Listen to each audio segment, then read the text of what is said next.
அனைவருக்கும் வணக்கம். இன்றைய நிகழ்வுகளின் முதல் நிகழ்வாக நூல் அரும்புகள் இனிதே துவங்க இருக்கின்றது. முதலில் இந்த நிகழ்வில் பங்கு பெற வந்துள்ள குழந்தைகளுக்கு கைத்தட்டி உற்சாகப்படுத்தி வரவேற்போம். இன்றைய நூல் அரும்புகள் நிகழ்வில் முதலாவதாக தூய மரியன்னை மேல்நிலைப் பள்ளியில் இருந்து மு. ஆஸ்வின் அவர்களை அன்புடன் அழைக்கின்றோம்.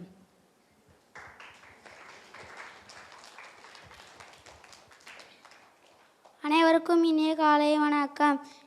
இன்று நான் கலைஞர் நூலகத்தில் படித்த அக்பர் மற்றும் பீர்பால்ன்ற கதையிலிருந்து காக்கைகளின் எண்ணிக்கை அப்படின்ற ஒரு தலைப்பிலிருந்து உங்கள் முன்னாடி பேச வந்திருக்கிறேன். ஒரு நாள் மன்னர் அக்பர் பீர்பாலோட அறிவை சோதிக்க விரும்பினார். அவர் நம்ம நாட்டில் எத்தனை காக்கைகள் உள்ளன அப்படின்னு கேட்டார். அதை கேட்ட அரசபையில் இருந்த எல்லாருமே திகச்சு போனாங்க. யாராலையுமே சரியான பதில் சொல்ல முடியலை. ஆனால் பீர்பால் கொஞ்சம் கூட யோசிக்காமல் நம்ம நாட்டில் 99,999 காக்கைகள் இருக்குதுன்னு சொன்னார்.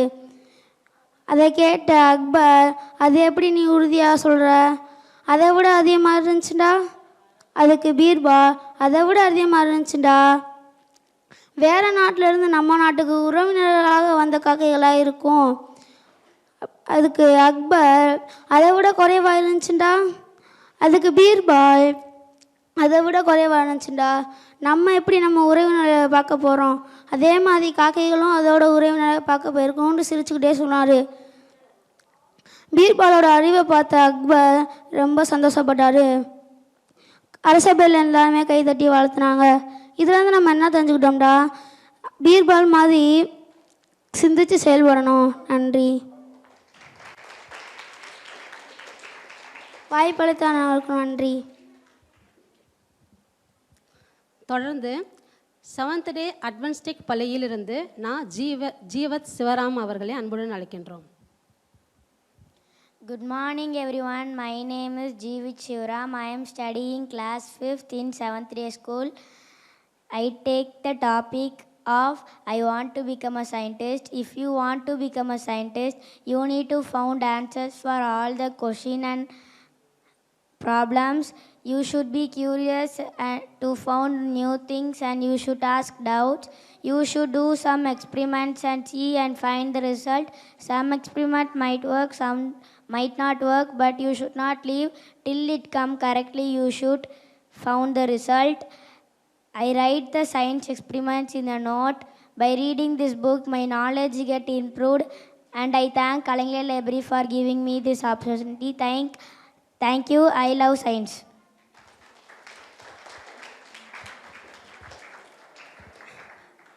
தொடர்ந்து வேதிக் வித்யாசிரமம் பள்ளியிலிருந்து வி. ஏஞ்சலின் மிதுனா அவர்களை அன்புடன் அழைக்கின்றோம்.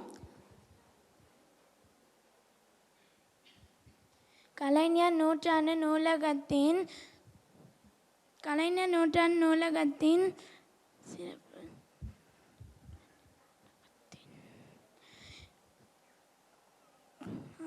என் பெயர் வி. ஏஞ்சலின் மிதுனா. நான் வேதிக் வித்யாசிரம் பள்ளியில் 7ஆம் வகுப்பு படிக்கிறேன்.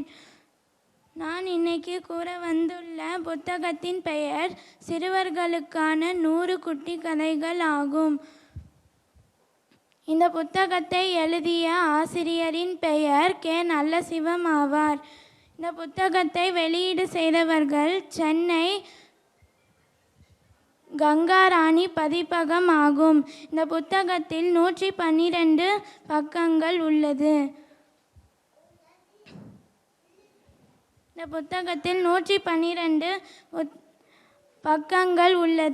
இந்த புத்தகம் 100 தலைப்புகளை உடையது. நான் இப்போது அறிவுரை என்னும் தலைப்பில் கதையை கூறப்போகிறேன். ஒரு நாள் ஒரு சிறிய குளத்தில் நிறைய மீன்கள் துள்ளி விளையாடி கொண்டிருந்தது. ஒரு சிறிய மீன் தண்ணீரின் மேற்பரப்பில் துள்ளி விளையாடி கொண்டிருந்தது. மீன் கொத்தி பறவை அதை பிடிக்க முயன்றது. ஆனால் அதை பிடிக்க இயலவில்லை. இதை கவனித்து கொண்டிருந்த பெரிய மீன் ஒன்று சிறிய மீனிடம், நீ எப்போதும் மீன் கொத்தி பறவையிடம் போட்டியிடாதே, சூழ்நிலை எப்போதும் உனக்கு சாதகமாக இருக்காது என்று கூறியது. ஆனால் சிறிய மீன் அதை கவனிக்கவில்லை. மீண்டும் அது துள்ளி விளையாடி கொண்டிருந்தது. இதை பார்த்த மீன் கொத்தி பறவைக்கு கோபம் வந்து அதை வாயில் கவ்வி சென்றது. சிறிய மீன் அதன் வாயில் இருக்கும்போதுதான் தன் தவறை உணர்ந்தது. ஆனால் அதற்கு பலன் இல்லை. கருத்து: நாம் பெரியோர்கள் கூறும் அறிவுரையை எப்பொழுதும் கேட்க வேண்டும். இந்த அரிய வாய்ப்பினை எனக்கு தந்த கலைஞர் நூற்றாண்டு நூலகத்திற்கும் எனது பெற்றோருக்கும் ஆசிரியர்களுக்கும் என் மனமார்ந்த நன்றியை தெரிவித்துக் கொள்கிறேன். நன்றி. தொடர்ந்து ரா ஈஷா ஜனவ் அவர்கள் டிவிஎஸ் பள்ளி லட்சுமி பள்ளியிலிருந்து. வணக்கம், என் பேர் ஈஷா ஜனவ். நான் 5ஆம் வகுப்பு படிக்கின்றேன். இந்த புக்கோட பேர் just environment thoughtful stories with science facts. இதில் மொத்தம் 5 சிறிய கதைகள் உள்ளது. அதில் நான் படிக்க போகிற கதை பேர் போனிஸ் பேட் மீல். இந்த கதையை எழுதினவங்க நீரா ஜெயின். இந்த கதையில் ஒரு குட்டி மான் பேர் போனின்னு இருந்துச்சு. அதுக்கு ரொம்ப வயிறு வலிக்கும் போதில் அது அம்மா கிட்ட ஓடி போய், அம்மா எனக்கு ரொம்ப வயிறு வலிக்குது அப்படின்னு சொல்லிச்சு. அந்த அம்மாவுக்கு அது என்ன பண்ணுச்சுன்னு தெரியாமல் போய் அந்த காட்டில் இருக்க விலங்குகள் கிட்ட போய் கேட்க போச்சு. ஃபஸ்ட்டு ஒரு முள்ளம்பன்றி கிட்ட போய் கேட்கும் போதில் அந்த முள்ளம்பன்றி சொல்லிச்சு, இது பால் குடிச்சிருக்கோம், அதனால் அதுக்கு ரொம்ப வயிறு வலிக்குது அப்படின்னு சொன்னிச்சு. அதனால் அந்த அம்மா சொன்னிச்சு, பால் குடிக்காமல் இருந்தால் தான் மானுக்கெலாம் வயிறு வலிக்கும், நீ இப்படி சொல்கிற அப்படின்னு சொல்லிட்டு அடுத்து ஒரு பீகாக் கிட்ட போனாங்க. அந்த பீகாக் சொன்னிச்சு, இது ஏதாவது ஒரு புழுவை சாப்பிட்ருக்கோம், அதனால் இதுக்கு வயிறு வலிக்குது அப்படின்னு சொன்னிச்சு. ஆனால் அந்த அம்மா சொன்னிச்சு, இல்லை இது மான்கள் புழுகளை சாப்பிடாது அப்படின்னு சொன்னிச்சு. அப்புறம் அந்த மானும் அப்புறம் அந்த குட்டியும் போய் ஒரு குரங்கு கிட்ட கேட்டுச்சு. அந்த குரங்கு சொன்னிச்சு, இது ஏதாவது கோவாஸை சாப்பிட்ருக்கோம், அதனால தான் இதுக்கு வயிறு வலிக்குது அப்படின்னு சொன்னிச்சு. அந்த குட்டி மான் வலியோடு சொன்னிச்சு, இல்லை நான் எதுவுமே சாப்பிடல அப்படின்னு சொன்னிச்சு. அந்த அம்மா மானுக்கு ரொம்ப கன்ஃபியூஷன் ஆகி அது ஒரு ரைனோசரஸ் கிட்ட போய் டாக்டர்கிட்ட போய் கேட்டுச்சு. அந்த டாக்டர் குட்டி மான் கிட்ட கேட்டார், நீ நேற்று என்ன சாப்பிட்ட அப்படின்னு கேட்டுச்சு. அப்போது அந்த மான் சொன்னிச்சு, நான் கொஞ்சம் புல் சாப்பிட்டேன், அப்புறம் 2 மனிதர்கள் ஒரு பெரிய கல்லுக்கு பின்னாடி சாப்பிட்டு வச்சு போனதை நான் சாப்பிட்டேன் அப்படின்னு சொன்னிச்சு. அப்புறம் அந்த அம்மா மானும் அப்புறம் அந்த குட்டி மானும் அந்த ரைனோசரஸை ஃபாலோ பண்ணி அந்த பெரிய கல்லுக்கு போச்சு. அங்கே பார்த்தா நிறையா பிளாஸ்டிக் குப்பைகள் இருந்துச்சு.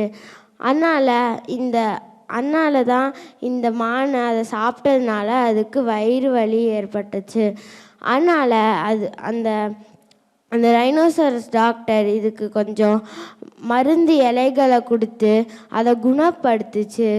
அப்புறம் அந்த லாஸ்டில் அவங்க எல்லாருமே சேர்ந்து அந்த குப்பைகளை விரட்டினார்கள். நன்றி.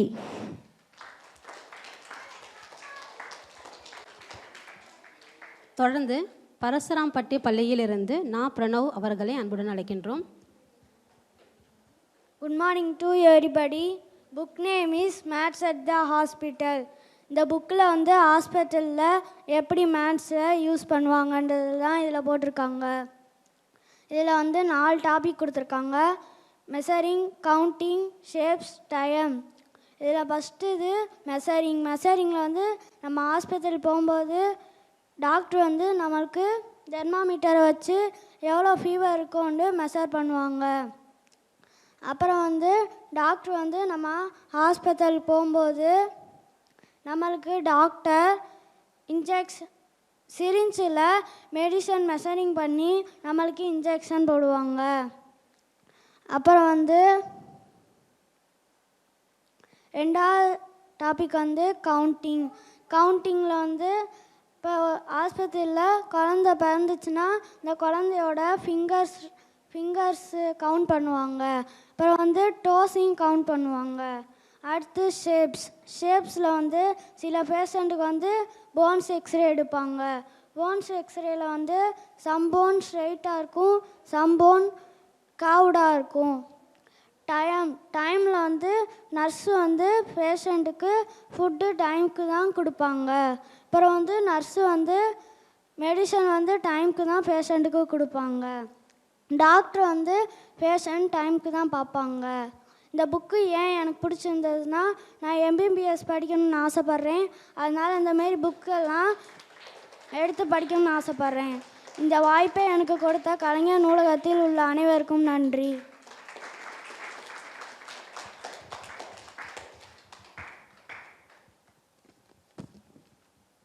நூல் விமர்சனம் செய்த குழந்தைகளுக்கு நற்சான்றிதழ் மற்றும் பரிசுகளை வழங்கிட உதவி நூலகர் மற்றும் தகவல் அலுவலர் அவர்களை அன்புடன் அழைக்கின்றோம். முதலாவதாக மு. ஆஸ்வின் அவர்கள்.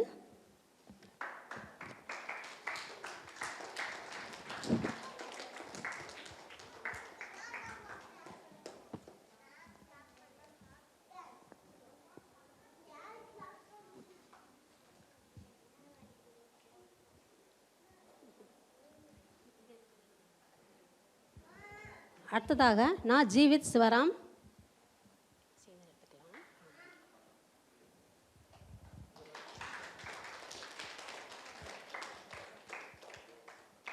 அடுத்ததாக வி.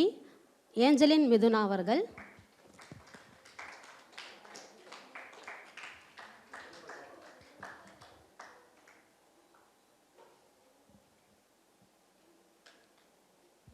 தொடர்ந்து ரா. ஈசா ஜனவ் அவர்கள்.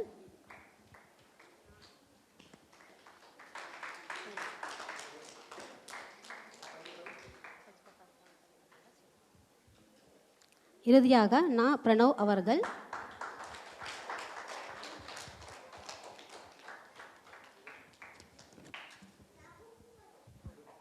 நம்ம எல்லாரும் சேர்ந்து கொஸ்டின் வைக்கலாம். எல்லாம் சேர்ந்து வாங்கப்பா, சேர்ந்து இல்லைங்க. உங்கள் புக்கும் சர்டிஃபிகேட்டும் கரெக்டாக காமிச்சிக்கோங்க.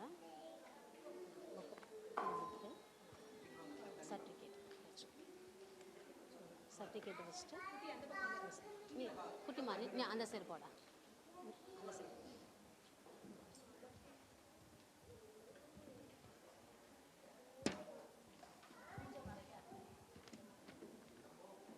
தம்பி இங்கே ஒரு கரெக்டாக நில்லு, இன்னும் தள்ளி நில்லு. இங்கே அந்த சைடு நின்றுருக்கோம்.